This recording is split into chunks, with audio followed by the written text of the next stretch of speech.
Hello everyone, welcome back to my channel. இன்றைக்கி நாம் பார்க்க போகிறது ஒரு சட்னி. இந்த சட்னி இட்லி, தோசை, கோதுமை தோசைக்கெல்லாம் நல்லாயிருக்கும். இதுக்கு நான் 4 மீடியம் வெங்காயத்தை நறுக்கி எடுத்திருக்கேன். அப்புறம் 2 தக்காளி கட் பண்ணி வச்சுருக்கேன். அதுக்கு தேவையான காரத்துக்கு வரமிளகா, அப்புறம் ஒரு கைப்பிடி கொத்தமல்லி, அப்புறம் ஒரு சின்ன கப்பில் தேங்காய், 2 பூண்டு, ஒரு துண்டு இஞ்சி, இதோட 2 ஸ்பூன் கருப்பு உளுந்து. கருப்பு உளுந்து இல்லாதவங்க வெள்ளை உளுந்து கூட நம்ம எடுத்துக்கலாம். இப்போது வானலியில் எண்ணெய் சட்டி வச்சு எண்ணெய் ஊற்றி காஞ்ச உடனே நான் வெங்காயத்தை போட்டுக்கிறேன். வெங்காயம் கொஞ்சம் நல்லா வதங்கணும். அது நல்லா வதங்கி ஒரு கண்ணாடி பதம் வந்ததுக்கப்புறமா அதில் நம்ம தக்காளி நறுக்கி வச்ச தக்காளியை போடுறோம். தக்காளி போட்ட உடனே இந்த வெங்காயம் தக்காளிக்கு தேவையான உப்பு மட்டும் அதில் போடுங்க. அதையும் போட்டு அதை நல்லா வதக்குங்க. வதக்கிட்டு அதில் காரத்துக்கு நாம் எடுத்து வச்சுருக்க மிளகாய் சேர்த்துக்கோங்க.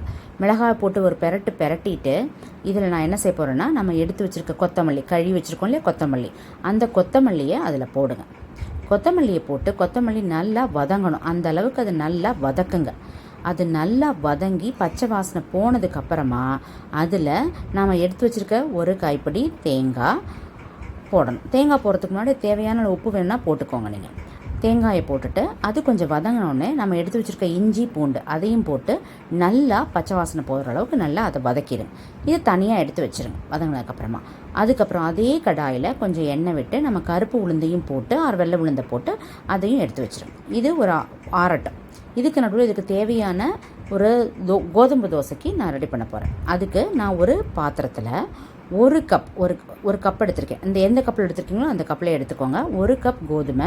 இந்த 1 கப் கோதுமைக்கு 1.5 கப்பு பச்சரிசி மாவு, 1க்கு 1.5 கப்பு பச்சரிசி மாவு அதில் போட்டுடுங்க. போட்டுட்டு இதில் இப்போ நான் என்ன செய்ய போகிறேன் அப்படின்னா, இந்த மாவோடையே கொஞ்சமாக 2 ஸ்பூன் கிட்ட ரவை. இந்த ரவை ஆப்ஷனல், வேணும்னா போட்டுக்கோங்க. ஆனால் ரவை போட்டால் கொஞ்சம் மொறுமொறுப்பு வரும் அதுக்காக. அதுக்கப்புறமா இதில் கொஞ்சமாக மிளகு நிறையவும் போடலாம், நான் கொஞ்சமாக தான் போட்டிருக்கேன். அதுக்கப்புறம் 1 ஸ்பூன் ஜீரகம் போட்டுக்கிறேன். அதுக்கப்புறமா இதில் 1/2 ஸ்பூன் பொடிச்ச மிளகுத்தூள் அதை போட்டுக்கிறேன். அப்புறமா இதில் பொடியாக நறுக்கி வச்சுருக்க இஞ்சி, அப்புறம் பொடியாக நறுக்கியிருக்க பச்சை மிளகாய், அப்புறம் ஒரு கைப்பிடி பொடியாக நறுக்கியிருக்க கொத்தமல்லி போடணும். போட்டுட்டு அதோட கொஞ்சம் வெங்காயம் போட்டுட்டு கொத்தமல்லி, அப்புறம் தேவையான அளவு உப்பு போட்டுக்கோங்க. உப்பையும் போட்டுட்டோங்க. போட்டுட்டு இதில் நம்ம 2.5 கப்பு எடுத்துருக்கோம் மொத்தமாக. அதனால் அதே கப்பில் 4 கப்பு தண்ணி விட்டுக்கலாம். 4 கப்பு தண்ணி விடுங்க. அதே கப்பில் 4 கப்பு தண்ணி ஊற்றி ஒரு விஸ்கு போட்டு கட்டி இல்லாமல் நல்லா கரைச்சி எடுத்துக்கோங்க. இது ரொம்ப திக் பதத்துக்கு இருக்காது, ரொம்ப தண்ணி பதத்துக்கும் இருக்காது. ஒரு தோசை மாவு பார்த்துக்கு கரெக்டாக இருக்கும். அந்த மாதிரி நல்லா விஸ்கு போட்டு நல்லா கரைச்சி இதை எடுத்து வச்சுருங்க.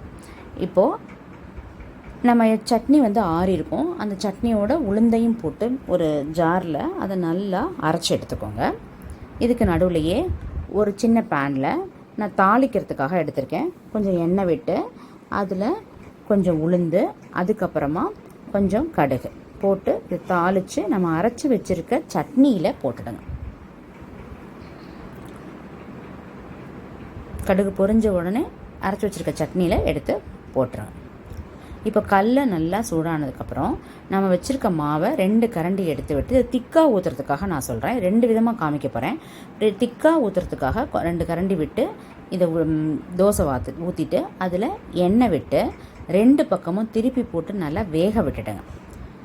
கொஞ்சம் வெந்ததுக்கப்புறமா திருப்பி போட்டு நல்லா வேக விட்டு எடுத்துக்கோங்க. இது ஒரு டைப்பு கோதுமை தோசை ஊற்றுறதுல இது ஒரு மெத்தட்.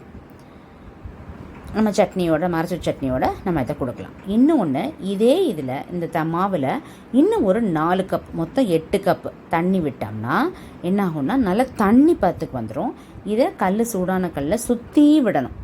அப்போ மொறுன்னு நல்லா மெலுசாகவும் வரும் தோசை. நம்ம கடையில் சாப்பிட்ற ரவா தோசை மாதிரி இருக்கும் பார்க்குறதுக்கு.